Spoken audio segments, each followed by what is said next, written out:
મિત્રો, આજે આપણે વાત કરવાના છીએ વાલી દીકરી યોજના વિશે, જેમાં તમને 1,10,000 રૂપિયાની સહાય મળવાપાત્ર છે. મિત્રો, આ ગુજરાતની તમામ દીકરીઓને લાભ છે એ મળી શકશે. હવે આ યોજનાના ઓનલાઈન ફોર્મ ભરી શકાય છે કે શું, એના વિશે પણ આપણે આ વિડીયોની અંદર ચર્ચા કરશું. તો વિડીયોને પૂરો જોવા વિનંતી. જો તમને વિડીયો ગમે તો લાઈક કરજો, તમારા મિત્રો સુધી શેર કરજો અને ચેનલને સબસ્ક્રાઈબ કરી લેજો, જેથી આવી કોઈ પણ માહિતી આપ સુધી પહોંચતી રહે. તો ચાલો શરૂ કરીએ. હવે મિત્રો, આપણે સૌપ્રથમ જોશું કે યોજનાનો ઉદ્દેશ્ય શું છે.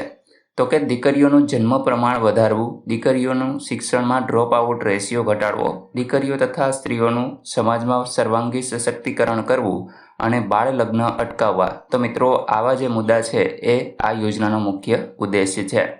હવે વાલી દીકરી યોજનાનું અરજીપત્રક છે એ તમારે કઈ જગ્યાએથી મેળવવું. તો મિત્રો, વાલી દીકરી યોજનાનું અરજીપત્રક છે એ સૌપ્રથમ તો આંગણવાડી, ગ્રામ પંચાયત અને CDPOની કચેરીમાં મળતું હતું. પરંતુ મિત્રો, હવે છે એ તમારે માત્ર જિલ્લા મહિલા અને બાળ વિકાસ અધિકારીની જે કચેરી છે ત્યાંથી તમે વિનામૂલ્યે છે એ મેળવી શકશો.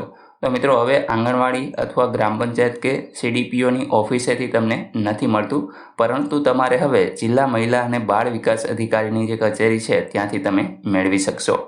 ત્યાર પછી મિત્રો, અરજી કરવાની જે સમય મર્યાદા છે એના વિશે વાત કરીએ તો તારીખ 2/8/2019 બાદ જન્મેલ દીકરીઓના કુટુંબીજનો દ્વારા દીકરી જન્મના 1 વર્ષના સમય મર્યાદાની અંદર નિયત નમૂનાના આધાર પુરાવા સહિત તમારે અરજી છે એ કરવાની રહેશે. તો મિત્રો, અહીં જે તમે દીકરી જન્મે ત્યાર પછી 1 વર્ષની અંદર તમારે આ અરજી છે એ કરી દેવાની રહેશે. તો જ તમને આ યોજનાનો લાભ છે એ મળવાપાત્ર રહેશે. મિત્રો, લાભાર્થીની પાત્રતા વિશે વાત કરીએ તો તારીખ 2/8/2019 કે ત્યારબાદ જન્મેલ દીકરીઓને આ યોજનાનો લાભ મળવાપાત્ર થશે. દંપતીની વધુમાં વધુ 2 દીકરીઓને આ યોજનાનો લાભ છે એ મળવાપાત્ર રહેશે. ત્યાર પછી દંપતીની પ્રથમ અને દ્વિતીય દીકરી બંનેને લાભ મળવાપાત્ર થશે, પરંતુ દ્વિતીય દીકરી પછી દંપતીએ સંતતિ નિયમનનું ઓપરેશન છે એ કરાવવું જોઈએ. ત્યાર પછી પ્રથમ દીકરો અને બીજી દીકરી હોય તો બીજી દીકરીને પણ સહાય છે એ મળવાપાત્ર થશે, પરંતુ દ્વિતીય દીકરી પછી દંપતીએ સંતતિ નિયમનનું ઓપરેશન છે એ કરાવેલું હોવું જોઈએ.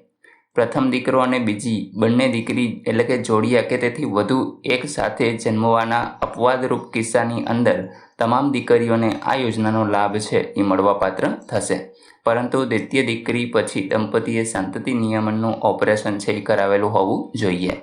દીકરીના જન્મ સમયે માતાની ઉંમર છે 18 વર્ષ કે તેનાથીને વધુ હોવી જોઈએ. ત્યાર પછી મિત્રો, વાલી દીકરી યોજનામાં આવક મર્યાદા કેટલી રહેશે. તો વાલી દીકરી યોજના અંતર્ગત લાભ મેળવવા માંગતા દંપતી એટલે કે પતિ પત્ની સંયુક્ત વાર્ષિક આવક મર્યાદા છે એ ગ્રામ્ય અને શહેરી વિસ્તાર માટે એક સમાન એટલે કે 2 લાખ કે તેથી ઓછી હોવી જોઈએ. આવક મર્યાદાની પાત્રતા લાભાર્થીના જન્મના તરત જ આગળના વર્ષના 31મી માર્ચના રોજ પૂર્ણ થતા વર્ષના સંદર્ભની અંદર લક્ષ્યમાં લેવામાં આવશે.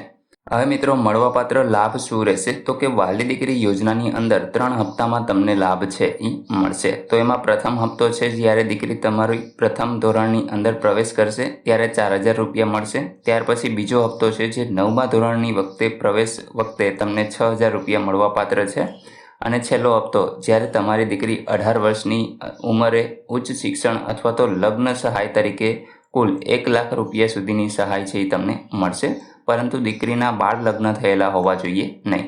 તો મિત્રો, અહીં તમે જોઈ શકો છો કે પ્રથમ 4,000, ત્યાર પછી 6,000 અને છેલ્લે 1 લાખ એટલે કે 1,10,000 રૂપિયાની સહાય છે એ તમને તમારી દીકરી જ્યારે 18 વર્ષની થાય ત્યારે મળવાપાત્ર થશે.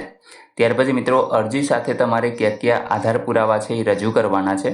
તો દીકરીનું જન્મ પ્રમાણપત્ર, માતા પિતાનું આધાર કાર્ડ, માતાનું જન્મ પ્રમાણપત્ર, માતા પિતાની વાર્ષિક આવકનો દાખલો જે મામલતદાર અથવા તો તાલુકા વિકાસ અધિકારી કે ચીફ ઓફિસર દ્વારા કાઢવેલો હોવો જોઈએ. હવે મિત્રો, ગ્રામ પંચાયતની અંદર પણ દાખલા નીકળે છે તો એ પણ માન્ય રાખવામાં આવશે. જે લોકો ગ્રામ્યમાં રહેતા હોય તો એમને તલાટીનો જે દાખલો આવે છે એ પણ અહીં રજૂ કરી શકો છો. કુટુંબમાં જન્મેલા અથવા તો હયાત બાળકોના જન્મના દાખલા, સંતતિ નિયમનનું પ્રમાણપત્ર જો બીજું સંતાન હોય ત્યારે આ આપવાનું રહેશે. ત્યાર પછી નિયત નમૂનાનું એક સક્ષમ અધિકારી સમક્ષ રજૂ કરવાનું થતું એક દંપતીનું સોગંદનામું. મિત્રો, હવે સોગંદનામું કાઢી અને એની જગ્યાએ સેલ્ફ ડિક્લેરેશન ફોર્મ છે એ તમારી પાસેથી ભરાવશે અને ત્યાર પછી તમારું ફોર્મ છે એ તમારે સબમિટ કરી દેવાનું રહેશે. મિત્રો વધુ માહિતી અને માર્ગદર્શન માટે તમારે કોનો સંપર્ક કરવાનો છે તો કે ગ્રામ્ય વિસ્તારની અંદર આંગણવાડી અને ગ્રામ પંચાયત, તાલુકાની અંદર ICDS શાખા, જિલ્લા સ્તરે મહિલા અને બાળ વિકાસ અધિકારીની કચેરી. મિત્રો આ એડ્રેસ છે એ મહીસાગર લુણાવાડાનું છે, પરંતુ તમારે તમારા જિલ્લામાં જે પણ જગ્યાએ મહિલા અને બાળની કચેરી હોય એ જગ્યાએ તપાસ કરવાની રહેશે. ત્યાર પછી એક નોંધ પણ આપેલી છે કે 18 વર્ષની વય અગાઉ જો દીકરીના મૃત્યુના કિસ્સામાં વાલી દીકરી યોજના અંતર્ગત બાકીની સહાય છે એ તમને મળવાપાત્ર રહેશે નહીં. એટલે મિત્રો અહીં જો તમારી દીકરી કોઈ પણ કારણોસર મૃત્યુ પામે 18 વર્ષ અથવા તો એનાથી પહેલાં, તો અહીં તમને જે બાકીની રહેતી રકમ છે એ મળવાપાત્ર નહીં રહે. તો અહીં મિત્રો સંપૂર્ણ માહિતી છે એના વિશે તમને ખ્યાલ આવી ગયો હશે. જો તમને આ વિડીયો ગમે તો તમે વિડીયોને લાઇક કરજો, તમારા મિત્રો સુધી શેર કરજો અને ચેનલને સબસ્ક્રાઇબ કરી લેજો, જેથી આવી કોઈ પણ માહિતી આપ સુધી પહોંચતી રહે. વિડીયો જોવા બદલ આપનો ખૂબ ખૂબ આભાર. મળીએ એક નવા વિડીયો સાથે. ત્યાં સુધી જય હિન્દ.